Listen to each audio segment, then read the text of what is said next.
Hello and welcome to Krackpots We Met Downstairs, brought to you by Krackpots Comedy Club in Massillon, Ohio, with special thanks to Funny Noises Studios in Massillon, Ohio, and shout out to Dendamo's Unique Chocolates, which can be found at Krackpots Comedy Club in Massillon, Ohio. I am your host, Rebecca Marcoulin, and today I am with Al, Sugabear, Parham. Parham. I should have asked before. I'm so sorry. That's okay. That was a rookie mistake I made there. That's okay. I'll take it all. I'm just happy to be here. Happy to be able to get on stage with you guys. And we're going to have a ball tonight. Yeah. So, Al, you just came in. It's Friday night. We're going to have a show. You walked in. Chris introduced you to everybody. We walked around. And he said, hey, let's go upstairs to the podcast. You're like, heck yeah. Now you're up here for the podcast. How you feeling? Describe the vibes. Well, I'm feeling good, man. I felt like I was coming through a haunted house to get up here. But, I feel safe with you. I feel like you're not going to let nothing happen to me. So I know Chris ain't going to let nothing happen to me. No, but I thought I missed the podcast because he told me you guys usually do it at 5. And I just got in town at around 5. So, same thing. You come in town, got to do the same things first. Got to use the bathroom. Then got into my room. Looked like a crime scene. So I said, hey, you need to change my room. You know what I mean? So changed my room. Then I came straight over here in time to do the podcast. And I'm excited. That's awesome. Oh, yeah. Yeah, we're going to talk about that on stage tonight. Heck My yeah. room was a crime scene. Like a Final Destination movie up in that joint. Oh, no. They usually prep rooms before people come in, though. I would hope they would. The sink was clogged up when I tried to wash my hands. And then it looked like it was red spots all over the wall. I was like, man, is this blood? God damn, let me get up out of here. But I'm good. I'm from Detroit, so I'm used to it. Okay. Do they usually have blood-splattered walls in Detroit? Well, let me tell you this. I work a real job besides comedy, so I can stay in better hotels, so not the hotels I used to stay in. But I have no complaints, man. This is the grassroots of comedy. You got to go through what you got to go through. Stay what you got to stay. A lot of comedians right now, they stand on people's couches and their homes and different things like that, trying to couch surf. It's just part of the grind, until you can get to where you can stay at the Waldorf Astoria and stuff like that. So it's all good. It's all good. Nice. I had a guest here a couple of weeks ago. He talked about how he used to stay in almost like a group hotel room hostel kind of thing. Yeah. Where is this one house and a bunch of rooms and everybody get their own room type of thing? Yeah, something like that. A bed and breakfast without the breakfast. Yeah, I guess. Yeah, something like that. Every comedian you hear, even the popular ones, the famous ones, the Kevin Harts, the Steinfeld, everybody, they've gone through something. And a lot of times they don't make it till they're 20 years in the game, 30 years in the game. You know what I mean? So if you listen to some of their old stories that they tell about how, they had to sleep in their cars. Like Tiffany had to talk about how she had to sleep in her car when she was first coming out. And Steve Harvey talked about how he had to sleep in his car. But look where he's at now. Preparation is all about not giving up. It's all about persistence. You only face what other men have met. You know what I mean? And women have met in their life. So if that's your passion. But one thing I would always say to comedians, don't give up your day job. Let your following build up. Because now it's all about your followings and what you got on social media. So let your followings build up. Let your, your friends or whatever build up or whatnot, and just keep on doing it. If it's a passion, it's going to happen. If not, you still got to feed your family. Still got to have lights on. Still got to keep the heaters on. Yeah. It's a beautiful process. Just got to go through it. And don't give up. I've heard overnight sensations are 10 years in the making. Yeah, I mean, sometimes you can go somewhere and get seen and somebody just take you with them, but that's rare. You got to realize even a city like Massillon or Akron or Detroit or Cleveland, it's just like the rap game or the music game. Just say every state has 10,000 people trying to be a comedian. You know what I'm saying? It's 52 states. Can't be 52,000 super popular comedians. You know what I mean? So one thing I learned is a lot of different routes when it comes to doing comedy. You don't have to be on stage in front of the camera, celebrity, superstar. You can still make money behind the scenes. You can make money writing jokes. You can make money producing shows. You can make money doing skits. You can make money. It's a lot of different ways you can make money in comedy now. So you just got to pick your lane and stick to it and go that route. Everybody's path isn't the same path. You see 1,000 footprints in the snow going this way, you better go the other way, because that way that's pretty occupied right now. You know what I mean? Words from Sugabear. Very good words from Sugabear. That's awesome. Words from Sugabear. That's how I'm gonna start stamping my stuff. Yeah, put that on a t-shirt. Yeah, for sure. Or get a notebook. Make one of those dry erase boards. Oh, maybe a dry erase board. I was thinking more of those positive affirmation journals or something. Yeah. Words from Sugabear. Words from Sugabear. If you see everybody's footprint going this way in the snow, you make your own footprints. Words from Sugabear. Heck yeah. Hey, that'd be sweet as hell if I could do that on Etch-a-Sketch. Are you old enough to know what Etch-a-Sketch is? I know Etch-a-Sketches, yeah. Oh. I played with those as a kid. Did you? I wasn't very good at it, but yeah, I would play with them. I don't think anybody's really good at it. You'd be surprised. because I've seen a couple of things pop up on my feed, sorts of like people making really intricate designs with Etch-a-Sketches. Man, you know how delicate that is? Those people are probably surgeons now because your fingers have to be that delicate and your coordination have to be that great to make a pretty design. I was just always going back and forth making scribble. It didn't shake it. The scribbles are fun though. I like making the scribbles. Right. You know, they say that people who are good at Etch-a-Sketch end up being killers. Really? How good were you? You know how you clean it off? You just grab it by the side and start shaking the shit out of it. Yeah. Just like you choking somebody. I'm just joking. Okay. You got real serious for a second. Like, you're looking at me like, were you good at Etch-a-Sketch? Let me put the SOS sign out. Well, I was just wondering I was just wondering. I was like, oh, how good was I at Etch-a-Sketch? Oh, no. Now, then you have to tell me you were good. Let me slide out of here. If you told me, man, I was the best, I'm like, oh, man, I might not be safe. Call 911. How quick it be for Maslin police to get here. This city's called Maslin? Yeah, Maslin. Okay. I don't think I've been to Maslin before, but it's cool. It's like right next to Canton, so Canton's pretty cool. I was looking for things to do in the day tomorrow, so I'm going to be here. Found a couple things. What'd you find? Well, I'm a cigar smoker, so I might hit a cigar bar, hang out, chill, rest. Been working all week, whatever. I always find friends wherever I go, whatever city I go to. So I'll find some friends tonight, hang out, whatever. What you doing tomorrow? Awesome. During the day? It's Saturday. Saturday, I'm probably going to be editing. I'll be working.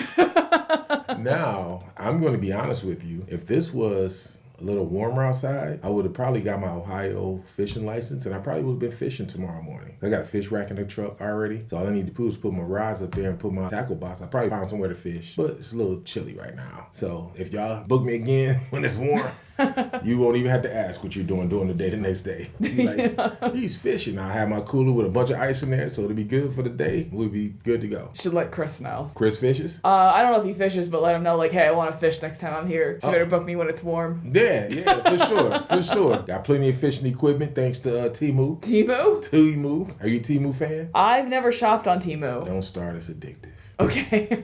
And then once you put Temu on your phone, they're going to be having you 1,000 pop up. They're going to have 1,000 things. They're going to try to tell you, hey, you can win money to spend on this. And da-da-da. Then the thing with Temu, this is how they get you. I'm about to put you up on game. You ready? Okay. Yeah, I'm ready. So Temu, you'll see someone on there say something you like. I see you don't have no watch on. So say if it's a watch on there, you be like, that's a nice watch. I'm going to buy that watch, right? But Temu be like, okay, you can buy that watch for $5. It's a nice watch, right? But what Temu do, they be like, you can't get this watch until you spend $20 with us. So now you're going through Temu trying to find other crap to buy just so that you can get that $5 watch, which in the end is going to cost you about $20 at least because you have to buy enough stuff that $20. So that's how Temu gets you. That's crazy. Yeah. Make sure listeners know that before they start messing with Temu. Yeah, PSA. I got some cool stuff off Temu. If you see my fishing equipment, I probably got I got enough to have a fishing store. Right. How long have you been fishing? Probably for real as an adult, probably like 6 or 7 years. Fishing and comedy is therapy, right? So if you had you a rough day or say for instance a rough week or whatever, like I smoke cigars. I usually go sit by the water, play some music, smoke a cigar, throw a line in the water. If I catch a fish, I catch a fish. If not, I'm just chilling and having a good time out in the sun. I like sitting outside when it's warm outside. So yeah, fishing is therapy. And catching the fish is the bonus. Then you get home, I have to clean that motherfucker. You're like, damn, what a fucking bonus.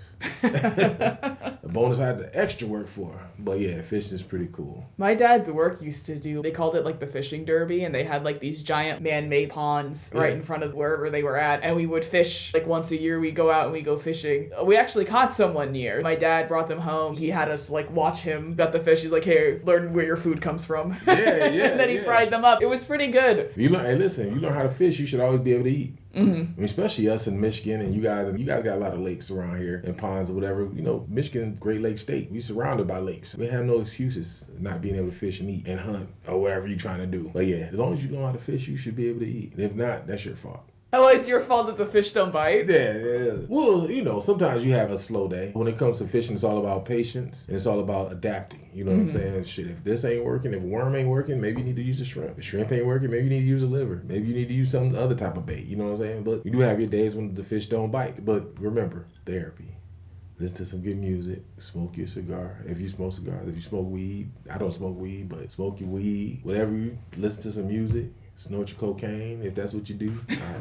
I do none of the above except smoke cigars. But the thing is, you by yourself, you with your thoughts, you listen to music. A lot of times when I'm sitting by the water and it's quiet, I can come up with new jokes and my mind is clear, a little breeze. I'm good. So you want to go fishing next time I come out here? I don't have any fishing gear. You don't need it now. Didn't I just tell you I had a damn near fishing store at my garage? Usually, even with my main job, I travel with about 3 to 4 rods in the car at all times. In a tackle box. Oh, just being prepared? Yeah, because I got a rack inside the top of my truck, so I just slide my poles in there, strap them down. All you need is a tackle box. I keep a little bag cooler in there. If we catch something, throw it in that bag, go to the store and buy some ice, put it in there, be ready when we get home. Or when I get home. I said if we get home, like on the same spot. But when I get home, it'll be ready for me. So yeah, if you ready, just let me know. Okay. We go fishing, we go hang out. You drink? No. You smoke? No. What do you do? I eat sweets and watch TV. Oh, okay. And fish. We're gonna add and fish. And fish. I'm gonna bring you out there. I'm gonna have some sweets for you. I'm gonna let you watch Netflix on my phone. Okay. We're gonna catch fish and listen to music and write some jokes. What does your jokes be about? Well, I perform scripts from my YouTube channel, Riddle with Typos. Like, share, and subscribe. And the topics kind of vary depending on the script. Each one is about 3 to 5 minutes. I have about 20 minutes of stuff memorized. I don't perform all the 20 minutes, obviously. Okay. But, yeah, me too. I only got 20 minutes. Oh, yeah? Chris, like, get your ass out of here. 20 minutes. I have a few memorized, and then some of them I have to like perform a couple times and see if they like translate to the stage because different mediums, and like, can I make this work on stage? Should I just leave it as a video? Yeah. And then there's a couple of scripts where I just kind of had to be like, yeah, this isn't working, and they're like, it has potential, just rewrite it. I'm like, I don't have time. Yeah. With the amount of content that I make, I'll write the scripts in like batches. So the amount of stuff that I'm making, it's like, even if I don't have anything that works right now, like I'm going to have one soon enough, And then you also need to cycle through the stuff that I have memorized so I don't forget it. I think what I found with comedy is like some of the comedy that I've had, some of the jokes, if you look on YouTube back 5-6 years ago, well, 6 years ago we was in COVID, so we were doing a lot of online, but before then, they'll be the same jokes for the most part, but they'll be enhanced. You know what I'm saying? So it's almost like, I feel like, me personally, my take on things is I got a couple subject matters that I wrote jokes about and just use the same joke, but just enhance it. Like I tell people when it comes to comedy, you're a comedian, I'm a comedian, right? So somebody might look at a normal person, because we're not normal people. No. A normal person look at a wall and be like, oh, that's a white wall, right? We look at a wall, we see animation, we see colors, we see all type of stuff, and we got to explain all this color animation to this person that's only seeing a white wall. So that's what you have to do. You just take your jokes, and now instead of saying, Billy walked on the fish dock and slipped and bust his ass, and fell in the water, you might say, Billy was on one leg on crutches and the crutch bent, or, you know what I'm saying? Make it more descriptive. And then you gotta act it out. You gotta have the energy. You gotta have the confidence. You know what I'm saying? You gotta be like, shit, it's funny to me. Yeah. I don't like it. Hey, it's funny to me. So yeah, comedy's thing, because the hardest things in life, they say, is public speaking, right? And it's not just public speaking with comedians. We gotta make a bunch of strangers laugh. They could have had a good day. They could have had a bad day. They could be real judgmental. It'd be funny when people come to comedy club upset and you say something, they more upset. Like, dude, you can't do a comedy club to be upset, bro. You're supposed to come to comedy club to find joy and laughter. Some love in your heart, motherfucker. You know what I'm saying? But yeah, we're gonna have a good time tonight. Great time. Yeah, I'm excited. It looks good. We had a couple of people filing in already, and it's pretty early before the show. So what time the show starts? Actually, it's not that early. Is it 7:19 right now? Yeah. Okay, I'm going to ask you one quick question, and then we're going to have to wrap up this episode and get you back downstairs. Okay. So, here at Krackpots, we met downstairs. We know, and everybody always asks the same questions over and over. That can be boring, so I'm going to try to ask you a question that you have not been asked before. Okay. All right. So, if you could fist fight any historical figure, who would it be and why? Historical figure. That's a good question. Nobody's ever asked me that before. Yes! I did it. That was a good one. I did it. That means I need to know history. I'll probably fight Hitler for what he did to the Jews. I'll beat his ass for doing that to folks. I'm a loving person. I just love people in general. You know what I'm saying? And discriminate against somebody who you don't even know, who hasn't done nothing wrong to you or anything like that, kind of pisses me off. If I could say anybody, I should say Hitler for right now. That's one of the damn questions I'll be thinking about later on. Damn, why didn't I say so-and-so? I think your answer's pretty solid, though. Yeah. I think a lot of people agree with you. Yeah, I beat the shit out of Hitler, man. Hopefully he ain't got no Nazis on there, because I ain't got no gun with me right now. You had no Nazis listening to your show, but is this live? No, this is pre-recorded. Oh, I'll be gone by the time that motherfucker airs. Yeah. Oh, okay. All right, cool. Just make sure you send me a copy. Then I'm going to subscribe to your channel. Thanks, man. And my channel, I have 2 channels. Mine is Parham Entertainment. It's one, and Al Sugabear Parham, I think it's the other one. On YouTube. I'll subscribe. I'll get it from you later. Okay, awesome. Thanks, man. I appreciate it. No problem. I'm always down to support good people. Thanks, man. Man, I no appreciate problem. that. No problem. Do you have anything else you want to plug before we do outros, or? So how far is there just Ohio people? We get people coming in from other states as well. It's not listening just to this? Yeah, this is going on YouTube. This is Okay. going to go on the Krackpots Comedy YouTube channel. What you want to do is follow me, Al Sugabear Parham, on all platforms, on Instagram, on Facebook, Al Sugabear Parham. I post all my comedy stuff. A lot of times, I'll be honest with you, I don't remember when they are. I know they're in my calendar, pop up like a week ahead or whatever, so I know for that week that what I got to do at the end of the week. But if you ask me, what are you doing August such and such? I don't know. So, yeah, Al Sugabear Parham on everything. So Nice. That's it. All right, Al, thank you so much for coming and chatting with me. I'm going to shake your hand if that's cool. No problem. It's Thank you. just audio, but you can't see it. But we're shaking hands. We're shaking hands Happy. vigorously. We already mentioned that this show is pre-recorded, but don't let that stop you from coming to a live show. Come on out. See what we're about. Live shows are so much fun. I think you want to be a part of it, and I think you will too. If you check out our schedule, crackpotscomedy.com, take a look, see what strikes your fancy. If you come in on a Friday or Saturday show, tell them Rebecca sent you, and you will get $5 off your check. And while you are here at Krackpots Comedy Club, check out Dindamo's Unique Chocolates. She's got her own little kiosk right at the front of the club. You'll find it. You'll know where it's at. And you can also order Pigs in Mud, which is a little brownie shaped like a little piggy that's covered in chocolate and then coated in chocolate syrup. It's so good. You should order it. You can only get it here at Krackpots. So if you want to try it, and you should try it, in my opinion, then you have to come in for a live show. Oops. That's gonna sound awful in the edit. That's fine. We are recording this podcast right above Krackpots Comedy Club and an old radio station. We've got one room dedicated to the podcast, but we've got other rooms that aren't really being used right now. So maybe if you have a podcast you want to record, or maybe a short film you need a location for, reach out to nfpbookings@gmail.com and get more information on all of that. Yep, that's it. Thanks for watching. Thanks for listening. See you next time. Bye!